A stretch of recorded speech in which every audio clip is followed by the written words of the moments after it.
പാവിത്രത്തിന്റെ ഒരു അപ്കമിങ് എപ്പിസോഡിലേക്ക് എല്ലാവർക്കും സ്വാഗതം. വിക്രമിന്റെയും വേദയുടെയും വിവാഹത്തിന്റെ തലേ ദിവസം വന്നെത്തിയിരിക്കുകയാണ്. തലേ ദിവസം രാത്രിയായതും എല്ലാവരും മണ്ഡപത്തിലേക്ക് പോവാണ്. അവിടെ എല്ലാവരും വളരെ സന്തോഷത്തോടെ ഓടി നടന്ന് ഓരോ കാര്യങ്ങളും ചെയ്യുന്നുണ്ട്. വിഷവും മാഷും വരുന്നവരെയെല്ലാം സ്വീകരിക്കുന്നു.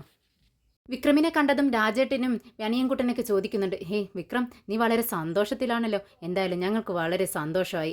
അച്ഛൻ ഇങ്ങനെ ഒരു തീരുമാനമെടുത്തല്ലോ, നിങ്ങളെ അംഗീകരിച്ചല്ലോ. എന്തായാലും ഞങ്ങൾക്ക് ചെലവ് വേണം കേട്ടോ, ഈ സദ്യ മാത്രം പോരാ. നീ കഴിച്ചില്ലെങ്കിലും ഞങ്ങൾക്ക് ഓരോന്ന് കഴിക്കണം. ഭക്ഷണം കഴിച്ചു കഴിഞ്ഞാൽ അതിനുള്ള കാശ് നീ തന്നെ തരണം എന്ന് പറയാണ്. അത് കേട്ടതും വിക്രം പോക്കറ്റിൽ നിന്നും ക്യാഷ് എടുത്ത് കൊടുക്കുന്നുണ്ട്. ദേ, വേദയ്ക്ക് ഇതൊന്നും ഇഷ്ടമല്ല രാജേട്ട, നിങ്ങൾ ശ്രദ്ധിക്കണം, അലമ്പുണ്ടാക്കരുതെന്ന് പറയാണ്. നീ അതുകൊണ്ട് പേടിക്കൊന്നും വേണ്ട, ഞങ്ങൾ ശ്രദ്ധിച്ചോളാം എന്ന് രാജേട്ടനും പറയുന്നുണ്ട്. എന്നാൽ നന്ദിനിയാണെങ്കിൽ നമ്മുടെ വേദയെക്കാളും വളരെ ഉഗ്രനായിട്ടാണ് ഒരുങ്ങി വന്നിരിക്കുന്നത്. വിശ്വം അത് കണ്ടിട്ട് ചോദിക്കുന്നുണ്ട്, ദേ പെണ്ണ് മാറിപ്പോവോ നന്ദിനി, നീയാണോ വേദയാണോ പെണ്ണെന്ന് ഇപ്പം തിരിച്ചറിയാൻ പറ്റത്തില്ല കേട്ടോ. ഇത് കേട്ടതും നന്ദിനി പറയുന്നുണ്ട്, അതേ ചേട്ടാ, എൻ്റെ കയ്യിൽ അടിപൊളി സാരികളുണ്ട്. ദേ അതിലൊരെണ്ണം മാത്രമാണിത്. ഇന്ന് ഞാനിത് ഉടുത്തു, പക്ഷേ ഇതിനേക്കാൾ ഉഗ്രൻ സാരി എൻ്റെ കയ്യിലുണ്ട്, അത് ഞാൻ നാളെ ഉടുക്കുന്നതെന്ന് പറയുന്നുണ്ട്. എന്തായാലും വിശ്വേട്ടൻ ഇത് പറഞ്ഞതും നന്ദിനി നല്ല ഗമയോടെ നിൽക്കുകയാണ്. വിനയനോടൊപ്പം സെൽഫി എടുക്കുന്ന തിരക്കിലാണ് നന്ദിനി. എന്നാൽ നമ്മുടെ ശ്രീജയാണെങ്കിൽ ഉത്തരവാദിത്തത്തോടെ ഓരോ ജോലികളും നടന്ന് ചെയ്യുന്നുണ്ട്. എന്നാൽ നമ്മുടെ വേദിയുടെ വിവാഹത്തിന് പത്മയും മുത്തശ്ശിയും വരാൻ വേണ്ടിയുള്ള ഒരുക്കത്തിലാണ്. പത്മത്തിനോട് നമ്മുടെ മുത്തശ്ശി ചോദിക്കുന്നുണ്ട്, അതെ നമുക്ക് എത്രയും പെട്ടെന്ന് മണ്ഡപത്തിലെത്തണം, പക്ഷെ എങ്ങനെ ഇവിടെ നിന്ന് പോവും? പുതിയ സാരി ഉടുത്ത് പോകുന്നത് കണ്ടാൽ ഇവൻ ശങ്കരൻ ചോദിക്കത്തില്ലേ എങ്ങോട്ടാ പോകുന്നതെന്ന്, നമ്മൾ എന്ത് പറയും പത്മം എന്ന് ചോദിക്കുകയാണ്. ഉടനെ പത്മം പറയുന്നുണ്ട്, നമുക്ക് എന്തായാലും അവിടെ പോയിട്ട് സാരി മാറാം, നമുക്ക് പുതിയ സാരി എടുത്ത് ഒരു കിറ്റിൽ വെച്ചിട്ട് നമുക്ക് അങ്ങനെ അതുകൊണ്ട് പോവാം എന്ന് പറയാണ്. അങ്ങനെ തീരുമാനമായി അവർ രണ്ടുപേരും പുറത്തേക്ക് ഇറങ്ങാൻ നേരം വർഷ വരുന്നുണ്ട്. ഇതെങ്ങോട്ടാ രണ്ടുപേരും ഈ നേരത്തെന്ന് ചോദിക്കുന്നു. വർഷയ്ക്ക് കാര്യം മനസ്സിലാവുന്നുണ്ട്, പക്ഷേ ഇവരുടെ വായിൽ നിന്നും അത് കേൾക്കാൻ വേണ്ടിയാണ് ചോദിക്കുന്നത്. ഉടനെ മുത്തശ്ശി പറയുന്നുണ്ട്, നീ എന്താ വർഷ ഒന്നും അറിയാത്തതുപോലെ? അതെ, ഇന്ന് വേദയുടെ വിവാഹമാണെന്ന് അറിയാമല്ലോ. അവളുടെ അമ്മയും മുത്തശ്ശിയും ഇല്ലാത്തൊരു വിവാഹം അവൾക്ക് പറ്റത്തില്ല. അത് അവൾക്ക് ഒരുപാട് വിഷമമുണ്ടാക്കും. അവിടെ ഒരുപാട് ചടങ്ങുകളുണ്ട്. വധുവിൻ്റെ വീട്ടുകാർ ചെയ്യേണ്ട ചടങ്ങുകൾ ഞങ്ങൾ തന്നെ ചെയ്യണം. അതുകൊണ്ടാണ് ഞങ്ങൾ പോകുന്നത്. പിന്നെ ഇക്കാര്യം നീ വേറെ ആരോടും പറയേണ്ട ആവശ്യമില്ല. ഞാൻ പറഞ്ഞത് നിനക്ക് ഓർമ്മയുണ്ടല്ലോ എന്ന് പറഞ്ഞുകൊണ്ട് താഴേക്ക് ഇറങ്ങി വരികയാണ് അവർ. അവിടെ നമ്മുടെ ശങ്കരനാരായണൻ ഇരുന്ന് ലാപ്ടോപ്പിൽ ഇങ്ങനെ എന്തൊക്കെയോ ചെയ്തുകൊണ്ടിരിക്കുന്നുണ്ട്.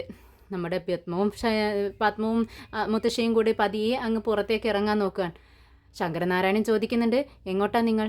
ഇത് കേട്ടതും അവരങ്ങ് പെട്ടെന്ന് സ്റ്റെക്കാവുകയാണ്. അത് ഞങ്ങൾ പുറത്തൊന്ന് പോയിട്ട് വരാമെന്ന് മാത്രം പറയുകയാണ് പത്മം. ഇത് കേട്ടതും ശങ്കരനാരായണൻ പറയുന്നുണ്ട്, അതെ പുറത്ത് പോവുകയാണെങ്കിൽ ആ പുതിയ സാരി ഉടുത്തേച്ച് പോ. ഇത് കേട്ടതും അവർക്ക് വിശ്വസിക്കാൻ പറ്റാതെ ഒന്ന് കൂടി ശങ്കരനാരായണനെ നോക്കുന്നുണ്ട്. എന്നിട്ട് പത്മം പറയുന്നുണ്ട്, അത് ശങ്കരേട്ടാ, ഞങ്ങൾ വേദയുടെ വിവാഹമല്ലേ ഇന്ന്, മണ്ഡപത്തിലൊന്ന് പോയേച്ച് വരാമെന്ന് പറയാണ്. ഇത് കേട്ടതും ശങ്കരനാരായണൻ പറയുന്നുണ്ട്, അതെ അത് തന്നെയാണ് ഞാനും പറഞ്ഞത്. അവരുടെ വിവാഹം നടത്തി വയ്ക്കാൻ ആ മാഷ് സമ്മതിച്ചതല്ലോ, അതിന് നമ്മൾ നന്ദി പറയുകയല്ലേ വേണ്ടത്. ഞാനും ഇത് തന്നെയാണ് അവരോട് പറഞ്ഞിരുന്നത്, നിയമപ്രകാരം വിവാഹം നടത്തി വയ്ക്കുക, മറ്റുള്ളവരുടെ മുന്നിൽ ഇങ്ങനെ നാണം കെടുന്നത്. എന്നെയും നാണം കെടുത്തല്ലേ അവർ ചെയ്യുന്നത് നല്ലൊരു കാര്യമല്ലേ. നീ എന്തിനാ ഇങ്ങനെ മടിച്ചു നിൽക്കുന്നത്? പുതിയ സാരിയൊക്കെ എടുത്ത് അണിഞ്ഞൊരുങ്ങിപ്പോ എന്ന് പറയാണ്. ഇത് കേട്ടതും വർഷയ്ക്ക് ദേഷ്യം വരുവാണ്. എന്താണ് അച്ഛാ ഈ പറയുന്നത്? അച്ഛനും അവരുടെ സൈഡ് നിൽക്കുവാണോ എന്ന് ചോദിക്കുന്നതും ശങ്കരനാരായണൻ കൈകൊണ്ട് തടയുന്നത്, നിർത്ത് വർഷേ, ഇരുന്നോണം, അവർ പോയിട്ട് വരട്ടെ എന്നും പറഞ്ഞുകൊണ്ട് അവിടെ നിന്നും എഴുന്നേറ്റ് പോവുകയാണ്. വർഷ ദേഷ്യത്തോടെ റൂമിലേക്ക് പോകുന്നുണ്ട്. എന്നാൽ പത്മത്തോട് മുത്തശ്ശി പറയുന്നുണ്ട്, പത്മം വേഗം ചെല്ല്, വേഗം സാരി ഉടുത്ത് നല്ല അണിഞ്ഞൊരുങ്ങിയിട്ട് വാ, നമുക്ക് പെട്ടെന്ന് പോവാമെന്ന് പറയുന്നു. അങ്ങനെ രണ്ടുപേരും പെട്ടെന്ന് മണ്ഡപത്തിലെത്തുന്നുണ്ട്. കമലാമ്മയാണെങ്കിൽ അവിടെ ഒരു അരികിലിങ്ങനെ ഒരു കസേരയിട്ടിരിക്കുകയാണ്. ഒരു കാര്യത്തിനും ഇറങ്ങുന്നില്ല. എല്ലാം ചെയ്യുന്നത് ശ്രീജയാണ്. ഇത് കണ്ടുകൊണ്ട് തന്നെ നമ്മുടെ മുത്തശ്ശി പറയുന്നുണ്ട്, എന്തായാലും മോളെ, നിനക്ക് പിറക്കാതെ പോയ ചേച്ചി തന്നെയാണ് ശ്രീജ. കണ്ടില്ലേ, നിന്റെ ഓരോ കാര്യങ്ങൾക്കും വേണ്ടി എത്ര ഉത്തരവാദിത്വത്തോടു കൂടിയാണ് അവൾ ഓടി നടന്ന് ഓരോ കാര്യങ്ങളും ചെയ്യുന്നത്. അത് വേദ കേൾക്കുന്നുണ്ട്. വേദ പറയുന്നുണ്ട്, അതെ അമ്മേ, ഞാനും അത് തന്നെയാണ് പറയുന്നത്. എൻ്റെ ചേച്ചി തന്നെയാണ്, എൻ്റെ സ്വന്തം ചേച്ചി തന്നെയാണ് ശ്രീചേച്ചി എന്ന് പറയുകയാണ്. അങ്ങനെ എല്ലാവരും ഭക്ഷണം കഴിക്കാൻ വേണ്ടി പോവാണ്. പക്ഷേ നമ്മുടെ കമലാമ്മ എഴുന്നേൽക്കുന്നില്ല. ആര് വിളിച്ചിട്ടും കഴിക്കാൻ ഒട്ടും സമ്മതിക്കുന്നില്ല. അങ്ങനെ മാഷ് ചെല്ലുന്നുണ്ട്. കമലം, നീ എന്താ ഭക്ഷണം കഴിക്കാൻ വരാത്തത്? ഏയ്, എനിക്ക് വിശപ്പില്ല. വിശപ്പില്ലെന്നോ? വിശപ്പില്ലാത്തതിൻ്റെ കാരണം എന്താണെന്ന് എനിക്കറിയാം. പക്ഷേ നീ ഒന്ന് ആലോചിക്ക്. ഈ വിവാഹത്തിനുള്ള ഒരുക്കങ്ങളെല്ലാം ചെയ്തിരിക്കുന്നത് ഞാനാണ്, അല്ലാതെ നിന്റെ മകനല്ല. ഈ ഭക്ഷണത്തിനുള്ള കാശ് പോലും കൊടുത്തിരിക്കുന്നത് ഞാനാണ്. അതുകൊണ്ട് നിനക്ക് ഭക്ഷണം കഴിക്കാം. നീ വാശി പിടിക്കാതെ, ആളുകൾ നോക്കുന്നുണ്ട്, നീ വന്ന് ഭക്ഷണം കഴിക്ക് വാ എന്ന് പറഞ്ഞുകൊണ്ട് കമലാമ്മയെ കൂട്ടിക്കൊണ്ട് പോവുകയാണ്. എന്നാൽ നമ്മുടെ വിക്രമാണെങ്കിൽ കൂട്ടുകാരോട് സംസാരിച്ച് മുകളിൽ ഇങ്ങനെ നിൽക്കുക. വേദ താഴെ നിന്ന് പെട്ടെന്ന് മുകളിലേക്ക് നോക്കുന്ന സമയത്താണ് വിക്രമും വേദയും പരസ്പരം കാണുന്നത്. എന്നാൽ വിക്രം ഇപ്പോൾ പഴയതുപോലെയൊന്നുമല്ല. സ്നേഹിക്കാൻ കിട്ടുന്ന സമയം ഒന്നും വെറുതെ വിടാറില്ല.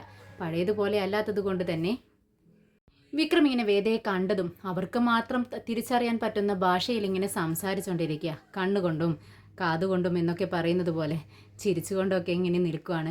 ഇത് കണ്ടതും നമ്മുടെ രാജേട്ടൻ പറയുന്നുണ്ട്, കണ്ടാടാ നമ്മുടെ വിക്രം ആദ്യമായിട്ടായിരിക്കും ഭാര്യയെ പ്രേമിക്കുന്ന, അതായത് സൈറ്റ് അടിക്കുന്ന ഒരു ഭർത്താവിനെ കാണുന്നത്. കണ്ടോടാ എന്ന് പറയാണ്.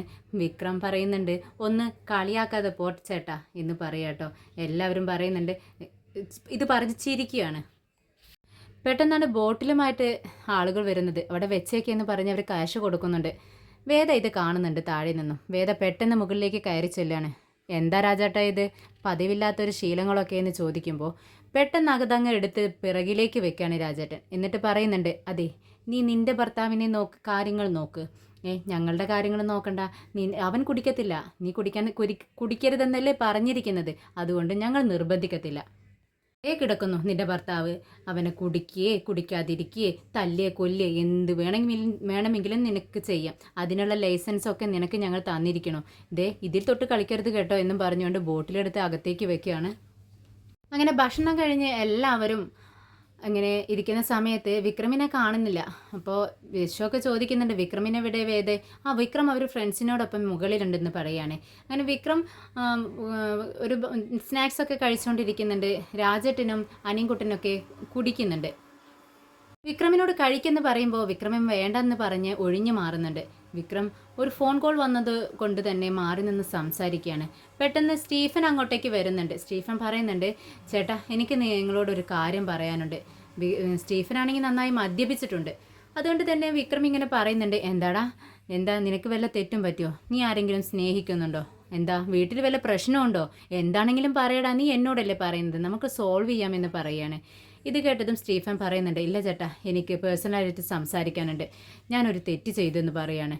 പറയടാ എന്താ കാര്യം? നീ തെറ്റ് ചെയ്താലും ഞാൻ പൊറുക്കത്തില്ലടാ, നീ പറ എന്ന് പറയുമ്പോഴേക്കും സ്റ്റീഫൻ പറയുന്നുണ്ട്, അതെ അന്ന് ആ കുട്ടിയെ തട്ടിക്കൊണ്ടുപോയില്ലേ ചേട്ടാ, എന്നിട്ട് ക്യാഷ് വാങ്ങിച്ചില്ലേ അവരുടെ കയ്യിൽ നിന്നും, അത് ഞാൻ മുഖേനയാണ്, ഭവാനി പറഞ്ഞിട്ടാണ് അത് ചെയ്തത്, എല്ലാം ചെയ്തു കൊടുത്തത് ഞാനാണെന്ന് പറയുന്നു. ഇത് കേട്ടതും വിക്രമത്തിന് ദേഷ്യം വന്ന് സ്റ്റീഫൻ്റെ കോളറിൽ അങ്ങനെ കയറി പിടിക്കുക. എടാ ദ്രോഹി, നീ എന്താടാ ഈ ചെയ്തത്? പിന്നീട് എന്തെല്ലാം ചെയ്തിട്ടുണ്ടെന്ന് ചോദിക്കുമ്പോൾ താൻ ചെയ്ത ഓരോ തെറ്റുകളും ഏറ്റു പറയാണ്. ഭവാനി പറഞ്ഞ കാര്യങ്ങളെല്ലാം ഞാൻ ചെയ്തു കൊടുത്തു, ചേട്ടനെ ഞാൻ വഞ്ചിച്ചു. അതായത് ലോഡ്ജിൽ വെച്ച് വിക്രമിനെയും വേദയെയും അറസ്റ്റ് ചെയ്യാനുള്ള കാരണം പോലും ഞാനാണെന്ന് പറയുകയാണ് സ്റ്റീഫൻ. ഇത് കേട്ടതും വിക്രമിന് ഒട്ടും സഹിക്കാൻ പറ്റിയില്ല. വേദ തന്നോട് ചതി ചെയ്തത് വിക്രമിന് സഹിക്കാൻ പറ്റും, പക്ഷെ വേദയെ കൂടി ചതിച്ചത് ഇവനാണെന്ന് കേട്ടപ്പോൾ സ്റ്റീഫൻ്റെ തലങ്ങും വിലങ്ങും സ്റ്റീഫനെ ഇട്ട് അടിക്കുകയാണ് വിക്രം. സ്റ്റീഫനോട് ചോദിക്കുന്നുണ്ട്, ഇനി എന്തെല്ലാമാടാ നീ ചെയ്തു വെച്ചിരിക്കുന്നത്? അത് ചേട്ടാ, ഇന്ന് രാത്രി ശ്രീനിവാസൻ സാറിനെ കൊല്ലാനായി ഭവാനി പ്ലാൻ ഇട്ടിരിക്കുന്നു. ഇത് കേട്ടതും വിക്രമാകങ്ങ് തരിക്കുകയാണ്. എന്നിട്ട് ചോദിക്കുന്നുണ്ട്, എൻ്റെ ചേട്ടനെ കൊല്ലാൻ തീരുമാനിച്ചെന്നോ? എന്നെ കൊല്ലാൻ തീരുമാനിച്ചാലും ഞാൻ ഇത്രയ്ക്ക് വേദനിക്കില്ല. എടാ പറയടാ, എന്താണ് അവൻ്റെ പ്ലാൻ എന്ന് ചോദിക്കുന്നു. ഇന്ന് രാത്രി തന്നെ ശ്രീനിവാസൻ സാറിനെ വിളിച്ചു വരുത്തി കൊല്ലാനാണ് ഭവാനിയുടെ തീരുമാനം എന്ന് പറയുന്ന സമയത്ത് വിക്രം അവിടെ നിന്നും ഓടിപ്പോവുകയാണ്. ശ്രീനിവാസൻ സാറിനെ രക്ഷിക്കാനുള്ള തത്രപ്പാടിലാണ്. ഇത് കണ്ടതും നമ്മുടെ സ്റ്റീഫൻ പെട്ടെന്ന് വിചാരിക്കുന്നുണ്ട്, ഇനി വിക്രം തിരിച്ചു വരുമ്പോഴേക്കും ഇവിടെ നിന്നും സ്ഥലം കാലിയാവുന്നതാണ് നല്ലത്, അല്ലെങ്കിൽ അവൻ എന്നെ കൊല്ലുമെന്ന് വിചാരിച്ച് പെട്ടെന്ന് സ്റ്റീഫൻ അവിടെ നിന്നും പോകുന്നുണ്ട്.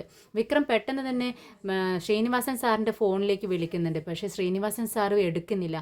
പെട്ടെന്ന് ചേച്ചിയുടെ വൈഫിൻ്റെ നമ്പറിലേക്ക് വിളിക്കുകയാണ്. അവർ പെട്ടെന്ന് തന്നെ എഴുന്നേറ്റ് ഫോൺ എടുക്കുന്നുണ്ട്. ആരാ അമ്മേ, ചേട്ടനാണോ വിക്രമേട്ടനാണോ എന്ന് മോളും ചോദിക്കുന്നുണ്ട്. അതേ എന്ന് പറഞ്ഞ് ഹലോ എന്താ കാര്യമെന്ന് ചോദിക്കുകയാണ് അവർ. അപ്പോൾ വിക്രം പറയുന്നുണ്ട് എവിടെ ശ്രീനിവാസൻ സാർ ചേട്ടൻ എവിടെയെന്ന് ചോദിക്കുകയാണ്.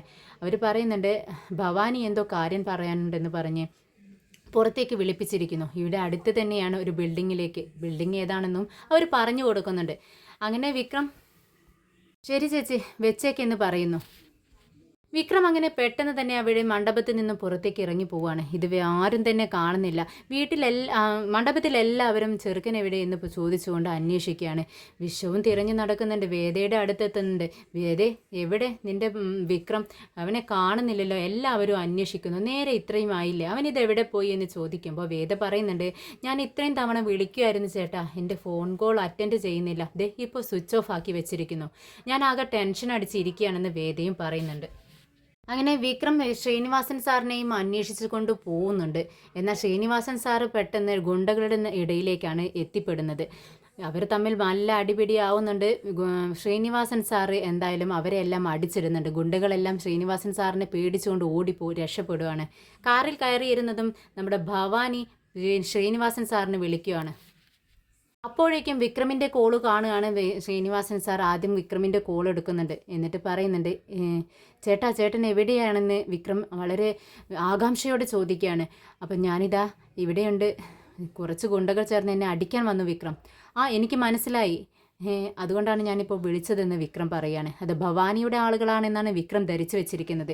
പക്ഷേ അതല്ലെന്ന് പിന്നീട് ശ്രീനിവാസൻ സാറിൻ്റെ സംസാരത്തിൽ നിന്നും വിക്രമിന് മനസ്സിലാവുകയാണ്. നിങ്ങൾ എങ്ങോട്ടാണ് പോകുന്നതെന്ന് വിക്രം ചോദിക്കുന്നുണ്ട്. അത് ഞാനൊന്ന് ഭവാനി വിളിച്ചിട്ട് അവൻ്റെ അടുക്കിലേക്ക് പോവുകയാണ്. എന്താ വിക്രം എന്ന് ചോദിക്കുമ്പോൾ, സാർ ഇപ്പോൾ അങ്ങോട്ടേക്ക് പോകണ്ട, ഞാൻ പൊക്കോളാം.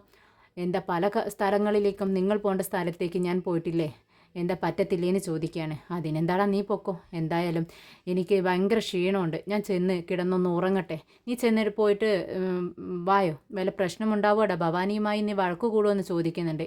ഒന്നും ഉണ്ടാവത്തില്ല, ഞാൻ നോർമലായി സംസാരിച്ചിട്ട് വരാമെന്ന് പറഞ്ഞുകൊണ്ട് ശ്രീനിവാസൻ സാറിനെ തിരികെ വീട്ടിലേക്ക് അയക്കുന്നു. അപ്പോഴേക്കും നമ്മുടെ വിക്രം ഭവാനിയുടെ അടുത്തെത്തുന്നുണ്ട്. ഭവാനിയാണെങ്കിൽ ശ്രീനിവാസൻ സാറിനെ കാണാത്ത ടെൻഷൻ അടിച്ച് നിൽക്കുവാണ്. വന്ന് കയറിയാൽ ഉടനെ അങ്ങ് തട്ടാമെന്നുള്ള ഉദ്ദേശത്തിലായിരുന്നു ഭവാനി നിൽക്കുന്നത്.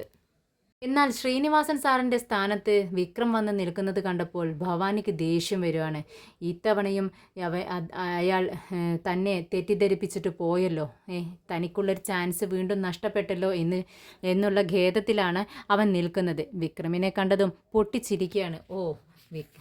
നമ്മുടെ വിക്രമായിരുന്നോ, നീ എത്തിയോ, വാടാ, നിന്നെയും പ്രതീക്ഷിച്ചിരിക്കുകയായിരുന്നു എന്നൊക്കെ ഇങ്ങനെ പറയുമ്പോൾ വിക്രം പറയുന്നുണ്ട്, എടാ നീ ആരെ പ്രതീക്ഷിച്ചിട്ടാണ് ഇരിക്കുന്നത് എനിക്കറിയാം, അത് നിനക്കെങ്ങനെ അറിയാമെന്ന് ഭവാനി ചോദിക്കുന്നുണ്ട്. ഉടനെ വിക്രം പറയുന്നുണ്ട്, എന്നോട് സ്റ്റീഫൻ എല്ലാ കഥകളും പറഞ്ഞു. അപ്പോഴാണ് ഭവാനിക്ക് ശരിക്കും ദേഷ്യം വരുന്നത്. അത് ശരി, അവൻ എന്നെ ചതിച്ചു അല്ലേ, അവൻ്റെ മരണം എൻ്റെ കൈകൊണ്ടായിരിക്കുമെന്ന് പറയുകയാണ്. ഇത് കേട്ടതും വിക്രം പറയുന്നുണ്ട്, അതെ, അവൻ എൻ്റെ ചോറുകൊണ്ട് വളർന്നവനാണ്. നീ പ്രലോഭിപ്പിച്ചപ്പോൾ ഒരു നിമിഷം നിന്റെ ഭാഗത്തേക്ക് അവൻ ചാഞ്ഞിട്ടുണ്ടാവാം, പക്ഷേ അവൻ്റെ മനസ്സിൽ ഞാൻ മാത്രമേ ഉണ്ടാവൂ, അതാണ് ഞങ്ങളുടെ ബന്ധമെന്ന് പറയാണ്. പക്ഷേ നീ അവനെ എന്തെങ്കിലും ചെയ്യുന്നതിന് മുൻപ് നിന്നെ ഞാൻ അവസാനിപ്പിച്ചിരിക്കുമെന്ന് വിക്രം അവനോട് പറയുന്നുണ്ട്. വിക്രം പറയുന്നുണ്ട്, അതെ, നിനക്കൊരു ചാൻസ് ഞാൻ തരാം, എല്ലാം ഉപേക്ഷിച്ച് ഈ നിമിഷം തന്നെ ഈ സ്ഥലം വിട്ടോളണം നീ. പക്ഷേ വിക്രമിനോടായി ഭവാനിയും പറയുന്നുണ്ട്, അതായത് നീ എൻ്റെ വലിയച്ഛനെ വിട്ട് നിനക്കും ഒരു ചാൻസ് തരാം ഞാൻ, ഈ നിമിഷം എൻ്റെ വലിയച്ഛനെ വെറുതെ വിട്ട് നീ ഇപ്പോൾ തന്നെ മടങ്ങിയേക്കണം, പിന്നീട് ഒരു നിമിഷം അദ്ദേഹത്തോടൊപ്പം നിന്നെ കാണാൻ പാടില്ലെന്ന് പറയുന്നു. അങ്ങനെ വിക്രമും ഭവാനിയും തമ്മിൽ നല്ല അടി തന്നെ നടക്കുന്നുണ്ട്.